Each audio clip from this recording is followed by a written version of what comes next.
এই ক্যারেক্টারলেস মেয়েটাকে না তুই এক্ষুনি বাড়ি থেকে ঘাড় ধাক্কা দিয়ে বার করে দে। আর নিশ্চয়ই বার তো করে দিতেই হবে। ছি ছি ছি, ময়ূরাক্ষী মল্লিকের পার্টিতে কি অবস্থা। আসলে কাজের মেয়েকে বিয়ে করেছে তো, আর কাজের মেয়েদের স্ট্যান্ডার্ড তো এরকমই থাকে। মম মম তুমি এখনো চুপ করে আছো কেন? তোমার তো উচিত সোহাগকে এক্ষুনি এখান থেকে বের করে দেওয়া। হ্যাঁ তাই। বার করে দিতে হবে না, আমি আমার নাতনিকে নিয়ে চলে যাব। প্রথমে তোমরা চোর বলে আমার নাতনিকে অপবাদ দিয়েছিলে, আর এখন এখন আবার চরিত্রহীন বলে অপবাদ দিচ্ছ। আমি একটা কথা সবাইকে বলছি, আমার নাতনি গঙ্গা জলের মতো পবিত্র। বাস,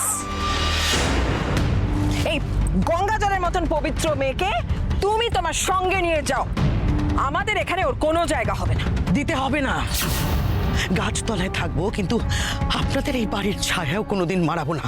আমি আমি আমার নাতনিকে নিয়ে চললাম। চল বর্তিদি, চল, এখানে আর আমি এক মুহূর্ত থাকবো না।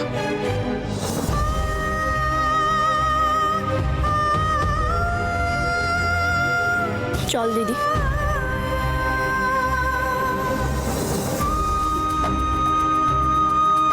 দাঁড়াও।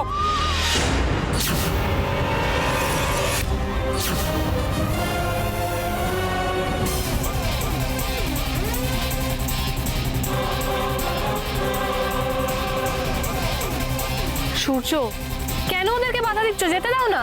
যেতে দেব, তবে তার আগে নাটকটা কার লেখা আমাকে জানতে হবে।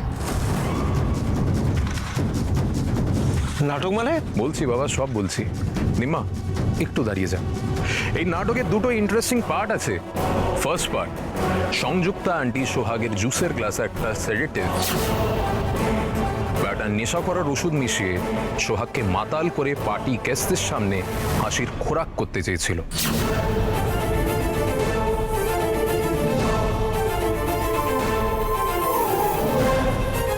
বাট সংযুক্তা আন্টির প্ল্যানটা বুমেরাং হয়ে গেল, বিকজ পুরো বিষয়টা আমার চোখে পড়ে গেল, আর আমি গ্লাসটা বদলে দিলাম। আর তারপরে কি হয়েছে এটা আপনারা ভালো করে দেখেছেন।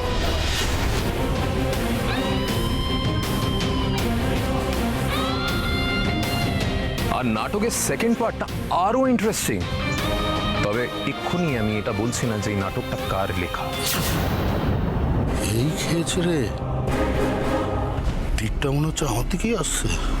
সেকেন্ড পার্ট মানে কি বলতে চাইছিস তুই? বলছি বাবা, দিম্মা ঠিকই বলেছেন, সোহাগ গঙ্গা জলের মতন পবিত্র।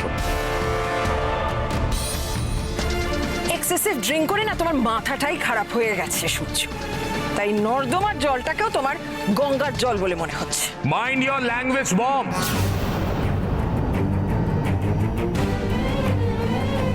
সোহাগ যে নোংরা নর্দমা নয়, পবিত্র গঙ্গা জল, এটা আমি এক্ষুনি প্রমাণ করে দেব।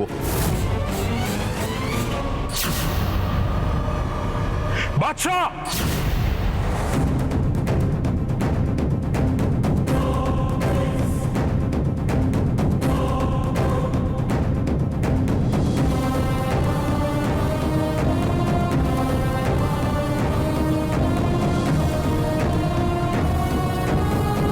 এই হলো প্রমাণ যে আপনাদের সবার সামনে নিয়ে আসবে আসল সত্যিটা।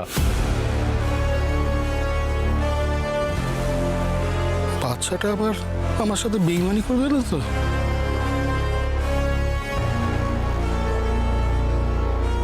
সোহাগ আমাকে আড়ালে নিয়ে যায়নি,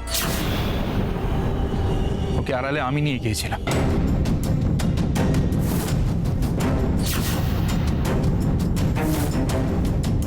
সোহাগ কোনো মিথ্যা কথা বলেনি, যা মিথ্যা বলার আমি বলেছি।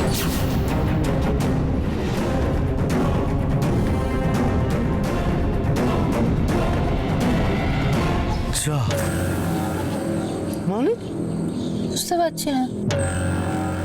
টাকা আর বিলিতি মদের লোভে আমি একটা পাপের রাস্তায় পা বাড়িয়েছিলাম, সেই পাপের রাস্তা থেকে আমাকে নিয়ে এসেছে সূর্য স্যার। একটা জানোয়ার আমার ঘাড়ের ওপর চেপে বসেছিল, আর সূর্য স্যারের জন্যই সেই জানোয়ারটা আমার ঘাট থেকে নেমে গেছে। এত ভনিতা না করে আসল কথাটা বলো। বলছি স্যার, সব বলছি।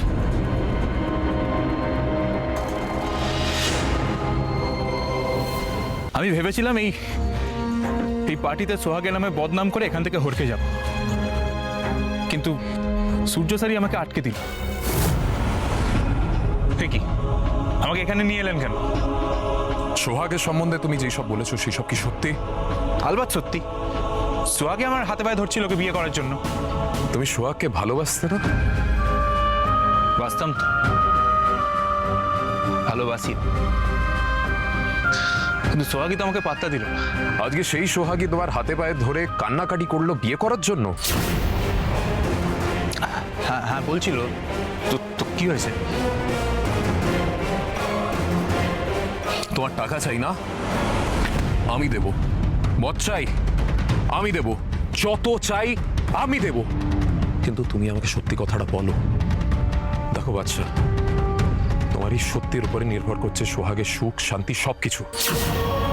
আজকে যদি তুমি সত্যি না বলো, সারা পৃথিবী কিন্তু সোহাগকে ক্যারেক্টারলেস বলে ঘৃণা করবে। না না না স্যার, সোহাগের কোনো দোষ নেই। আমি ওকে আড়ালে নিয়ে গিয়েছিলাম। চলুন স্যার, আমি সবার সামনে গিয়ে বলতে রাজি আছি। আমি সোহাগকে আড়ালে নিয়ে গিয়েছিলাম, সোহাগের কোনো দোষ নেই, আমি মিথ্যে বলেছি। চলুন স্যার।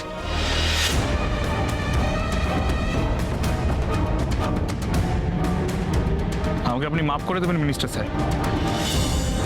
সোহাগকে বদনাম করার জন্য আপনি আমাকে অনেকগুলো টাকার লোভ দেখিয়েছিলেন, আর আমিও লোভে পড়েছি, টাকার লোভে পা বাড়িয়েছিলাম। কিন্তু কি করবো বলুন তো, সব কিছু শেষে এটাই তো সত্যি যে আমি সোহাগকে ভালোবাসি, সত্যি ভীষণ ভালোবাসি। তাই পারলাম না, স্রেফ টাকার লোভে ভালোবাসার নামে বদনামটা করতে পারলাম না মিস্টার সাহেব।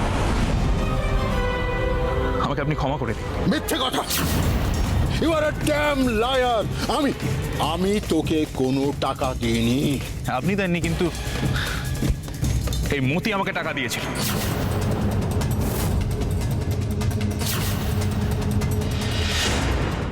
মতি আমাকে অনেকগুলো টাকার বিলিতি মদ দিয়ে লোভ দেখিয়েছিল, বলেছিল সোহাগকে বদনাম করতে পারলে তুই আরো অনেক টাকা পাবি। ও সব বেটাকে ছেড়ে আর মতি বেটাকে ধর, আমার কি দোষ? আমি তো হচ্ছি মন্ত্রী মশাইয়ের একেবারে বিশ্বস্ত চাকর। উনি যা বলেছেন আমি তাই করেছি। আমাদের এরম ভাবে এম্বারেস করবেন বলে আপনি এই হোলি পার্টিতে ইনভাইট করেছিলেন। এম্বারেস? আপনারা নিজেদের কারণেই এম্বারেস হয়েছেন। ভাগ্যিস লাস্ট পয়েন্টে বাদশা এসে সত্যি কথাটা বললো, নাহলে তো আপনি বাজি মাত করে বেরিয়ে যাচ্ছিলেন।